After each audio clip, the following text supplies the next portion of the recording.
Hi, everybody. It's 9:14. We're back here in Minnesota Live. Big thank you to Elizabeth Reese for filling in for Megan. Thanks for having me. I love being here. She's enjoying a couple days off. Good. Have you ever said to yourself, the worst case scenario will happen? For sure. Everybody does this, right? Yeah. I know this one's one of my favorites. My boss wants to talk to me in private. Clearly, I'm getting fired. This is always... Which I know that conversation's going to happen at some point. At some point. I always just say, I hope that day is not today. Right. But we can all get stuck in that way, I think. But there are some ways that we can tackle our thoughts, and Dr. Karin Ryan is amazing. She's with Nystrom and Associates. She joins us now. So let's talk about this. You were on Twin Cities Live. We were discussing this topic yesterday, and we just absolutely loved it. But why do we think that this is always going to happen? We actually talked about it on Twin Cities Live, and then into the break had like another deep discussion about it because it's so common. It is, and it's so hard to get out of it when we get stuck in it. And we do it once, and then it like gets reinforced, and we do it again and again. And so we kind of get on that loop, and it's hard to get off. Yeah. Yeah, especially when we're going through a hard time. So you have, what I like is a very specific example to try to solve this problem. Yes. And that is when one of these scenarios comes up, 3 different paths. Yes. So tell me how that works. So I'll do this right with clients where the worst case scenario is one option, right? That is an option that we are worried is going to happen. So that's our worst case scenario. So then I make you think of 3 different paths. Then the other path is, what is the best case scenario? Yeah, you're going to get a raise when that boss knocks on the door. You're darn right. Right? Or somebody calls and you're like, ooh, they want to offer me something or a trip, right? And then the other path is a more likely or the most likely scenario. Right, something that's much more realistic. And so it kind of pulls you out of that emotion mind of that worst case scenario, best case scenario, and then what is a more likely scenario? Like, Chris, you want these days off, but Megan does too. Let's talk about how we can make it work. That's like the normal thing. Yes, exactly. Or what's more likely? Yeah, it's a conversation about a schedule. It's probably not going to be like the worst or the best. Yes, exactly.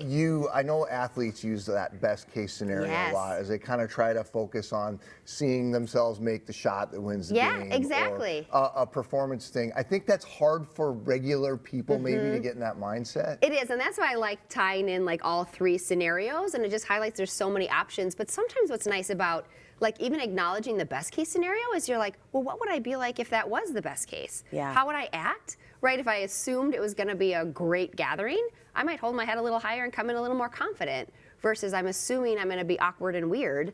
I'm going to come in a little awkward and weird.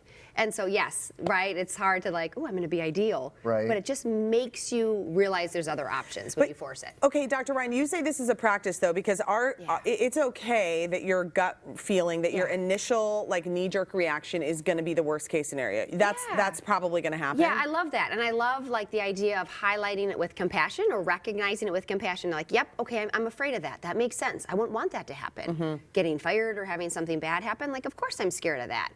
Okay, that's one option. What are the other options of what it could be? And so there's that, you can see that grace of like validating, yeah, I don't want that to happen. That's why I kind of go to that. I'm scared of that.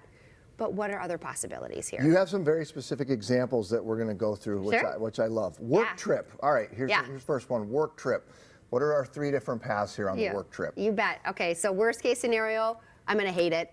Right? It's going to be awkward. I'm not going to enjoy any of the activities. All the meals are going to stink. I'm not going to sleep well. It's going to be bad. Chris is hearing his own voice in his head right now. You know me, Liz. It's always the worst case. Yeah. Right? Best case scenario. I'm going to get along with people. I'm going to network. I'm going to do great. I'm going to love the activities. I'm going to shine. Right? And then more likely is I'm going to meet some people that are good to meet. You know, some activities are going to be boring. I'm going to probably be wiped out at the end of it. But it's overall going to be a decent trip. And so you can see I think that defaulting, though, to the worst case scenario is some kind of a coping mechanism, right, for people? Yeah. Like you don't want to throw yourself out there. You don't want to be disappointed. Yeah, and part of it ties into if I think about what I'm worried about or the worst case, I'm almost like prepared for it. So anxiety is often about what we're afraid is going to happen. And so I think you're right. It's that coping mechanism of we anticipate it so then we can maybe handle it better.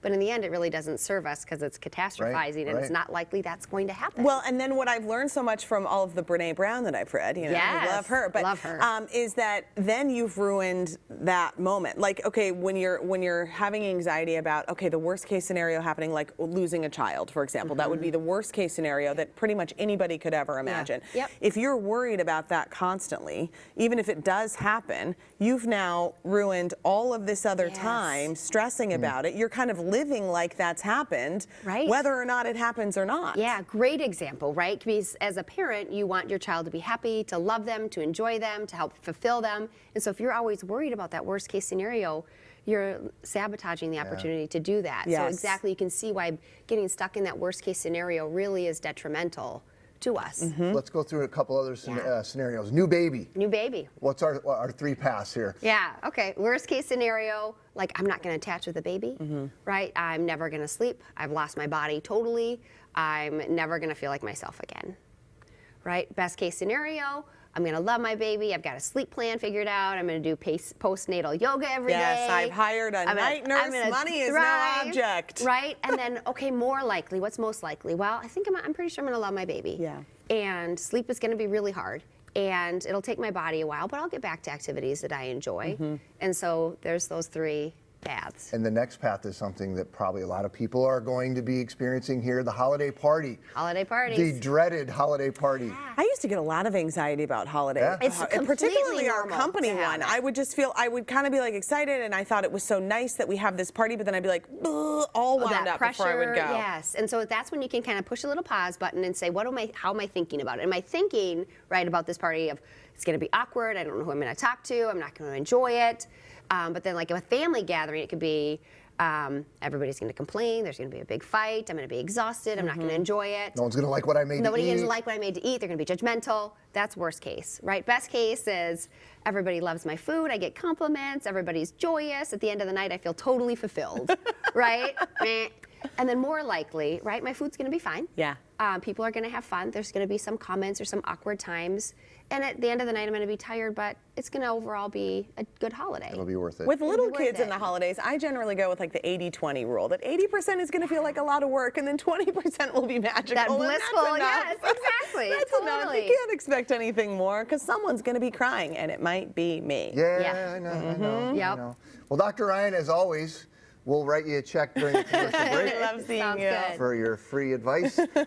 Thank you so much. Nystrom and Associates provides care for you. They do that in the fields of psychiatry, psychology, family therapy, and more. And they have 38 locations across Minnesota, which is so great, all available to you, including Red Wing, Baxter, Bemidji, and Duluth. So if you're struggling with any kind of stress, anxiety, depression, or addiction, reach out to them.